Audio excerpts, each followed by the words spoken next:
ITV imeshuhudia kaya hizo zikiwa zinalala chini, wakiwemo watoto na mgonjwa aliyepooza kutokana na mwili wake kupata ganzi baada ya kufanya upasuaji wa utumbo kujikunja, na hapo wanasimulia wanavyotaabika na hali ngumu za maisha na kupaza sauti kwa jamii. Naomba nisaidie mama, si hapo chini hamna kitu, hamna godoro, hamna nini, nalala hapo.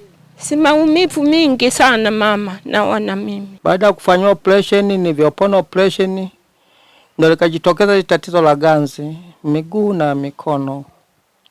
Nikawa sina uwezo wa kunyanyuka wala kutembea. Basi sasa hivi sina uwezo wa kutembea mimi mwenyewe moja kwa moja.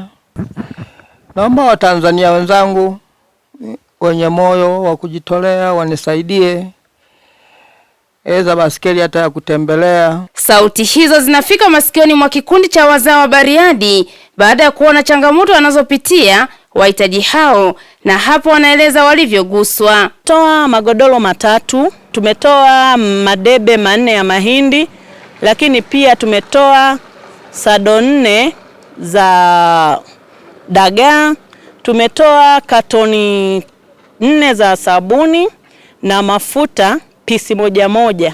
Kwa hiyo tumeamua kuwatendea hivyo watu ambao hawajiwezi, ili kusudi waweze kujisikia amani moyoni mwao kwamba wako pamoja na sisi. Wito kwa watu wengine ambao kutokana na hali za hawa watu, ili kuweza kuwasaidia pia.